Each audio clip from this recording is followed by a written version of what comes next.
Israeli সেনাবাহিনীর বর্বরোচিত হামলা যেন থামছেই না। ফিলিস্তিনের অবরুদ্ধ গাজা ভূখণ্ড ও লেবানন জুড়ে ভয়াবহ হামলা এখনো অব্যাহত রেখেছে ইসরায়েল। দিনে দিনে যেন আরো হিংস্র হয়ে উঠছে। মঙ্গলবার আবারও ফিলিস্তিনের গাজা উপত্যকা ও লেবানন জুড়ে হামলা চালায় ইসরায়েল। শক্তিশালী বিস্ফোরণে কেঁপে ওঠে ফিলিস্তিনের গাজা উপত্যকা ও লেবানন।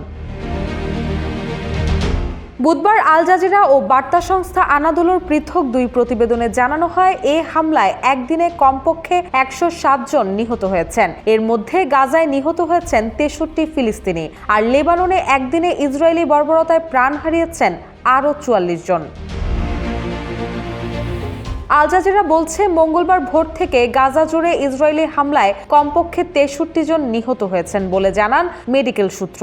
এছাড়া গাজার পশ্চিম দের আল বালাহের আল নূর মসজিদের কাছে জনাকীর্ণ এলাকায় ইসরায়েলি বিমান হামলায় কমপক্ষে আরও ৬ জন নিহত হয়েছেন। এতে করে গেল বছরের অক্টোবর থেকে এ পর্যন্ত মোট মৃতের সংখ্যা বেড়ে ৪৩,০০০। Double million offer Walton fridge কিনে পেতে পারেন ২০ লক্ষ টাকা, রয়েছে কোটি কোটি টাকার নিশ্চিত উপহার। ৬৬৫ জনে পৌঁছেছে বলে মঙ্গলবার অবরুদ্ধ এই ভূখণ্ডের স্বাস্থ্য মন্ত্রণালয় জানিয়েছে। এছাড়া ১ বছরেরও বেশি সময় চলা এই হামলায় আহত হয়েছেন আরও ১,০৩,০৭৬ ফিলিস্তিনি।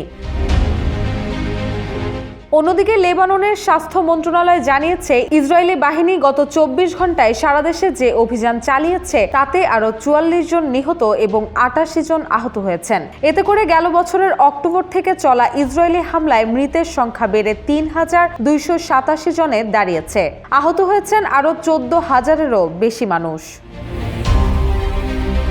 গেল বছরের অক্টোবরে ফিলিস্তিনের অবরুদ্ধ গাজা ভূখণ্ডে ইসরায়েলি আগ্রাসন শুরু হওয়ার পর থেকেই লেবাননের সশস্ত্র গোষ্ঠী হিজবুল্লাহর সঙ্গে সংঘাত চলছে ইসরায়েলের। তবে গেল সেপ্টেম্বর মাস থেকে হিজবুল্লাহর সঙ্গে ইসরায়েলের পূর্ণমাত্রার যুদ্ধ শুরু হয়। এরপর গেল ২৩ সেপ্টেম্বর থেকে রাজধানী বৈরুতের পাশাপাশি লেবানন জুড়ে ব্যাপক বিমান হামলা চালিয়ে যাচ্ছে ইসরায়েল। এদিকে ইসরায়েলি সামরিক বাহিনীর দাবি, সশস্ত্র গোষ্ঠী হিজবুল্লাহর অপারেটিভস অবকাঠামো এবং অস্ত্রাগারকে লক্ষ্য করে এই হামলা চলছে। হিজবুল্লাহ পাল্টা আঘাত হানছে। লেবাননে অভিযানরত ইসরায়েলি সেনা সদস্যদের হত্যার পাশাপাশি ইসরায়েলের বেশ গভীরের সামরিক ঘাঁটিতে অত্যাধুনিক মিসাইল দিয়ে হামলা চালাচ্ছে শক্তিশালী এই সশস্ত্র গোষ্ঠীটি। এমন অবস্থায় যুদ্ধ মধ্যপ্রাচ্যের বাইরে অনেক দূরেও ছড়িয়ে পড়তে পারে বলে হুঁশিয়ারি উচ্চারণ করেছে ইরান। রুশাসুর, জয় জয় দিন।